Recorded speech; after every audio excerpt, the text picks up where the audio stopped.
Mesdames et messieurs, bonjour. Soyez les bienvenus pour cette nouvelle édition de votre journal de 15 heures. Au sommaire de l'actualité. À la une dans l'actualité nationale, déclaration du Premier ministre sur les dispositions nécessaires prises par le gouvernement.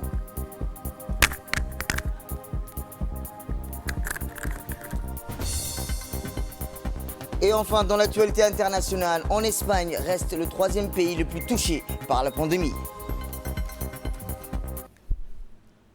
C'était les titres. Merci si vous nous rejoignez. Je vous le disais dans le titre, le Premier ministre, M. Abdelkader Kamel Mohamed, à la tête d'une forte délégation gouvernementale, comprenant le ministre de la Santé, M. Mohamed Ouarsama Diriyé, le ministre de la Communication chargé des Postes et des Télécommunications, M. Redouane Abdullahi Bahdon, a visité ce matin successivement le centre de quarantaine de l'hôpital Bouffar, destiné aux activités de prévention contre le coronavirus, et le centre téléphonique 1517, qui reçoit les appels d'urgence. Les médecins civils et militaires ont informé la délégation conduite par le Premier ministre sur les actions menées dans le centre de quarantaine pour prévenir la propagation du Covid-19, dont aucun cas n'a été diagnostiqué en République de Djibouti. Les médecins et les paramédicaux sont à pied d'œuvre pour effectuer toutes les tâches de prévention et de contrôle sur certains cas suspects dont les résultats sont négatifs à ce jour. Par la suite, la délégation conduite par le Premier ministre s'est rendue à la cellule téléphonique située au premier étage de la poste de Djibouti qui canalise tous les appels du numéro d'urgence du 1517. Les employés d'une entreprise djiboutienne privée parrainée par le ministère de la Communication reçoivent, filtrent et orientent les appels qu'ils transmettent à un médecin référent qui est sur place. Le centre a la capacité de traiter des dizaines d'appels à la minute et peut augmenter ses capacités d'appels en hausse. Rien que dans la journée d'hier, le centre téléphonique a traité plus de 700 appels. La visite s'est clôturée par des échanges d'informations entre le Premier ministre, M. Abdelkader Kamel Mohamed, et le ministre de la Communication, M. Redouane Abdullahi Bahdon, ainsi que le ministre de la Santé, M. Mohamed Ouarsama Diriyé, dans le cabinet du ministre de la Santé, en présence du secrétaire général de la Santé, Dr Salah Banoïta, et les collaborateurs du Premier ministre.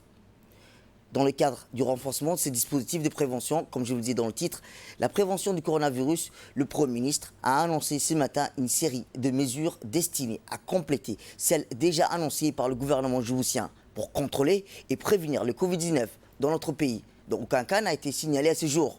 Le lavage des mains sera généralisé dans tous les lieux publics, dans les restaurants, à l'entrée et sortie des lieux publics fréquentés par la population. La fermeture des frontières, seuls les biens et les marchandises seront autorisés et aussi le soutien aux Djiboutiens vivant à l'étranger. À l'heure où je vous parle, aucun cas confirmé de Covid-19 n'est présent sur le territoire national. Toutefois, la vigilance est de rigueur.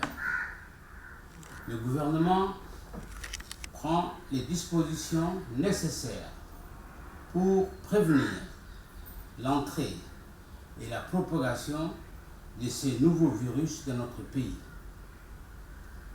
C'est pourquoi, dans le cadre des renforcements du dispositif national de prévention, le gouvernement a pris les mesures additionnelles suivantes.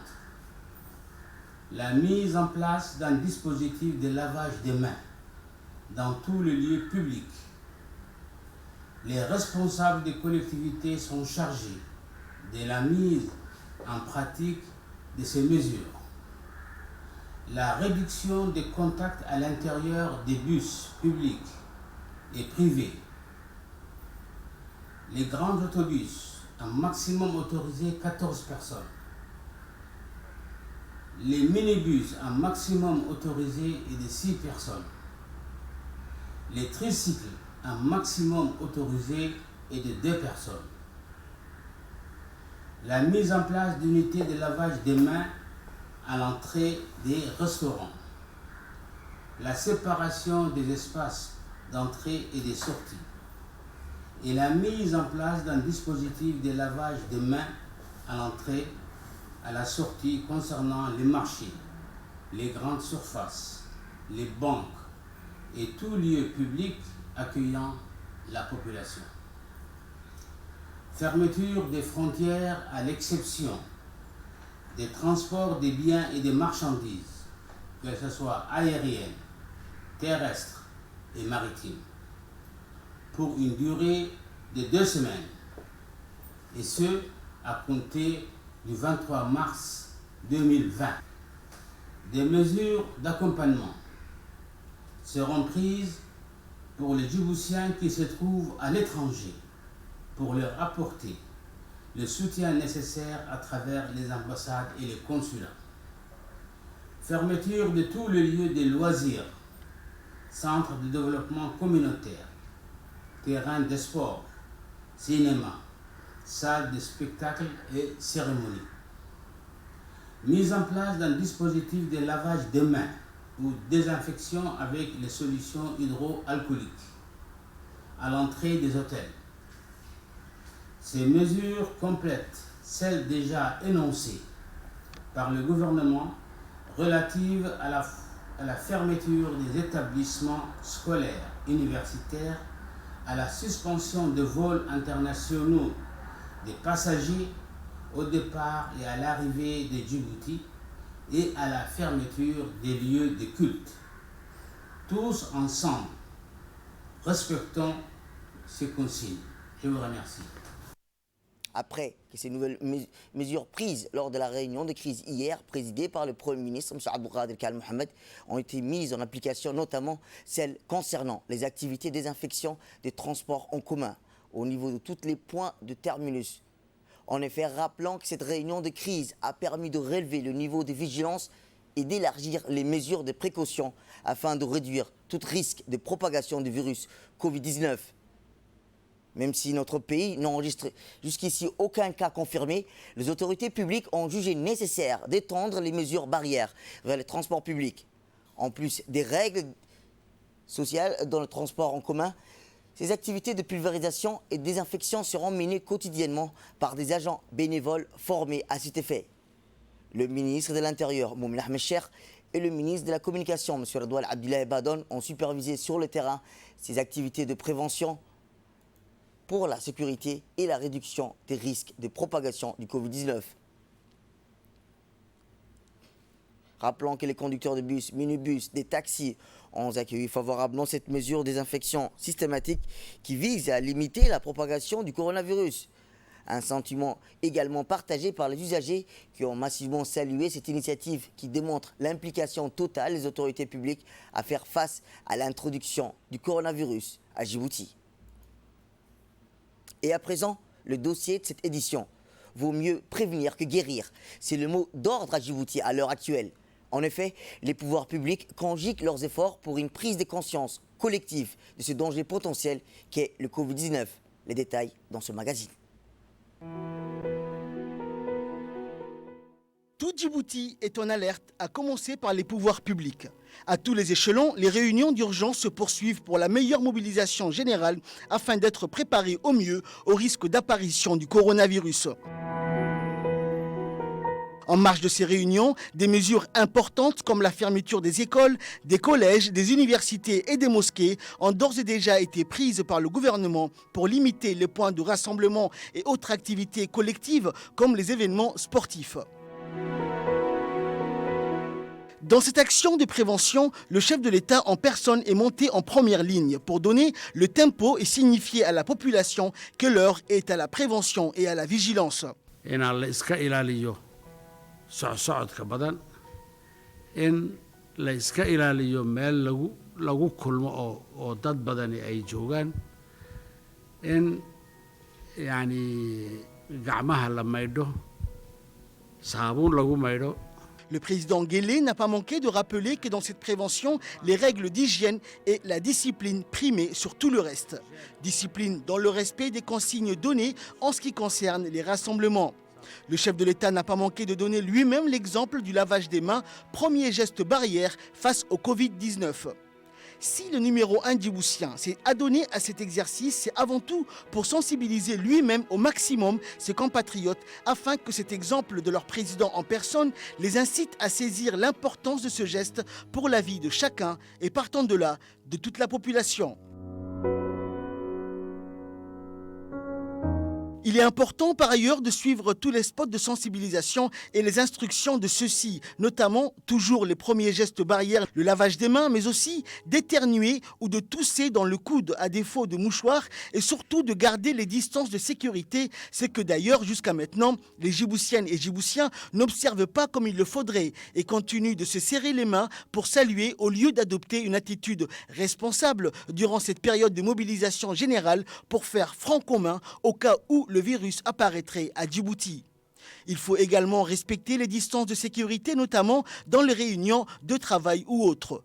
Des habitudes, là aussi, que les Djiboutiens n'ont pas encore adoptées et qui, pourtant, sont des mesures barrières dans la circulation virale.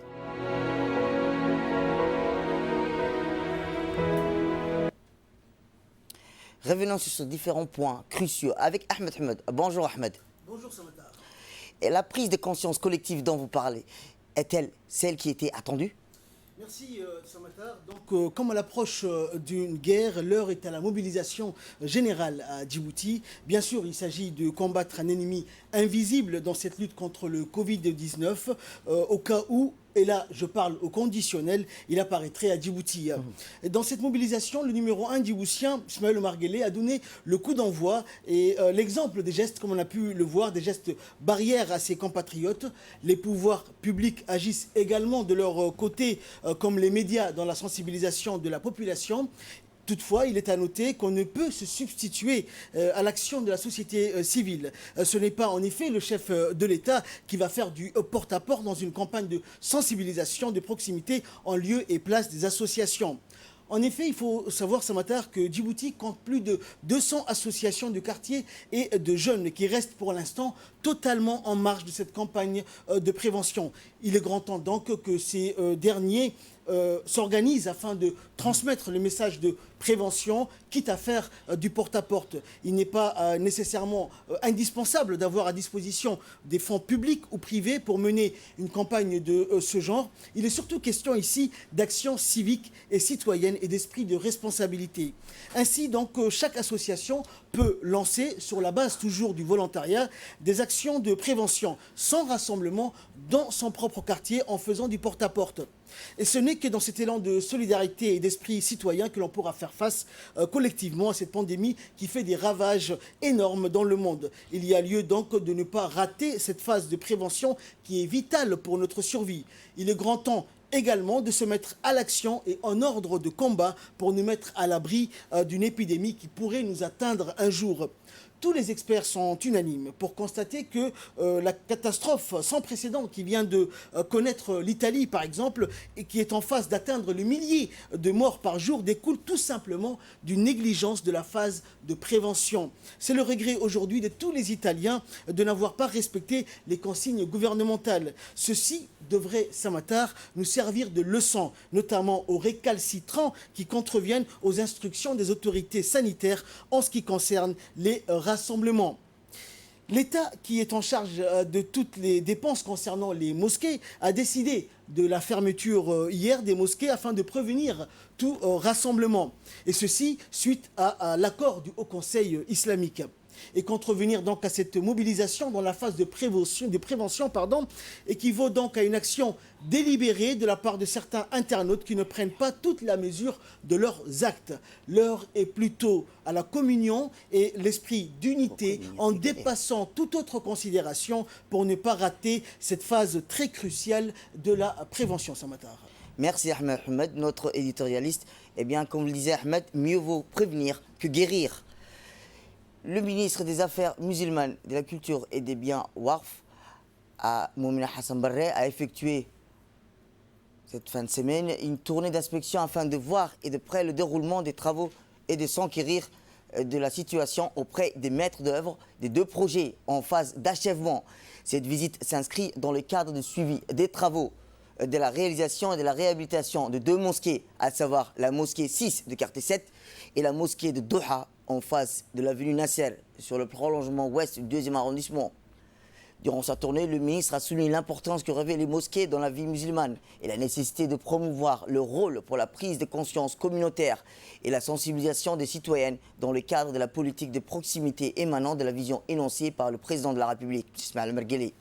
Le ministre n'a pas manqué de noter la particularité du contexte actuel marqué par la pandémie et la maladie du coronavirus qui devient un grand défi à l'échelle internationale et d'ajouter sur les instructions du chef de l'État et à l'instar des autres pays du monde entier, la République de Djibouti a pris les dispositions qui s'imposent en matière de prévention pour éviter la transmission de ce virus. Ainsi, par des mesures de précaution, le ministère des Affaires musulmanes a décidé de procéder à la fermeture temporaire des lieux de culte, de prière pour empêcher la contamination du coronavirus. D'autre part, le ministre a indiqué que cette tournée vise les préparations en cours, notamment à l'approche du mois béni du Ramadan, pour bien accueillir ce mois sacré dans la sérénité et la quiétude.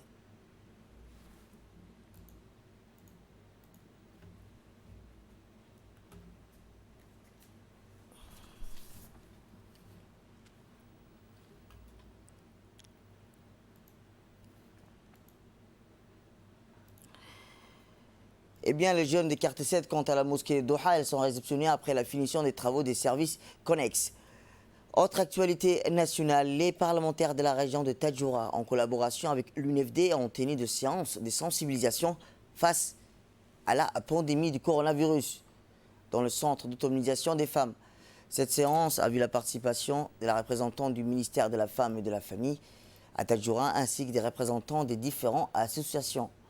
Les parlementaires comme Oumma Mohamed Hamid, la représentante du ministère de la Femme et de la Famille, à Tadjoura, ont ouvert la séance en expliquant l'objectif de cette rencontre. Les participants ont été sensibilisés sur les bienfaits du lavage des mains pour lutter contre la pandémie du coronavirus qui sévit dans le monde entier. Une formation au profit des membres du comité de gestion des écoles rurales de la région de Tadjoura a eu lieu durant 2 jours à l'inspection régionale de Tadjoura.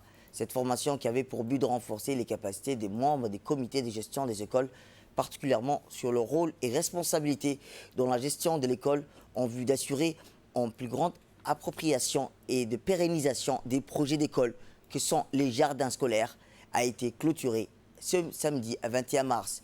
Les participants ont été amenés à réfléchir sur la conception de la mise en œuvre des projets participatifs impliquant les élèves, les enseignants et la communauté des parents, élèves et touchant différents volets. À l'issue de cette formation, il est attendu que les membres des comités de gestion qui sont le CGE des écoles concernées soient opérationnels et travaillent mieux à l'amélioration de la gestion de leur école respective. Et c'est que les parents membres de la CGE comprennent mieux leur rôle et responsabilités et s'engagent à s'impliquer, contribuer plus à la vie de leurs écoles et à l'amélioration de la qualité des enseignants, apprentissage, qu'ils puissent mobiliser les autres parents d'élèves pour revitaliser leur APE afin d'accroître l'accès scolaire, en particulier pour les filles. Et enfin, pour clore l'actualité nationale dans la page nécrologie, nous avons le regret de vous annoncer le décès survenu de feu ce matin, Ibrahim Ahmed Dini, ancien journaliste de la section Afar de la radio-télévision de Djibouti, suite à une longue maladie. Feu Ibrahim Dini a démarré sa carrière de journaliste à ORTF dans les années 1967 en tant que journaliste présentateur, un métier qu'il a continué à exercer jusqu'à sa retraite en 2002. Outre sa carrière de journaliste, il a aussi animé des émissions radiophoniques axées sur la culture. Le défunt Ibrahim, connu pour sa courtoisie, sa gentillesse, a consacré toute sa vie au journalisme, un métier qui était sa passion jusqu'à sa retraite. La nouvelle de sa disparition a été durement ressentie par tout le corps de la presse djiboutienne, écrite ou audiovisuelle. Né en 1949, le défunt Ibrahim Ahmed Dini laisse une nombreuse famille derrière lui, dont 2 veufs, 10 enfants et 8 petits-enfants. En ces circonstances douloureuses, la direction et l'ensemble du personnel de la radio-télévision de Djibouti adressent leurs condoléances les plus attristées à la famille du défunt et prient le bon Dieu de l'accueillir dans son paradis éternel. Inna lillahi wa inna ilayhi raji'un. Dans l'actualité internationale, je vous le disais dans le titre, en Espagne, le pire reste à venir, a affirmé samedi le Premier ministre espagnol Pedro Sánchez, alors que l'épidémie de coronavirus se propage dans le pays.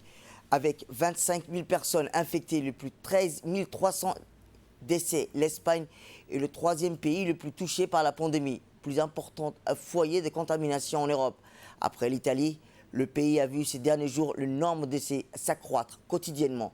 plusieurs centaines, provoquant un engorgement des unités de soins intensifs dans certains hôpitaux. C'est la fin de notre édition. Merci à vous de nous avoir suivis. Restez avec nous pour la suite de nos programmes télévisés et bonne fête à tous.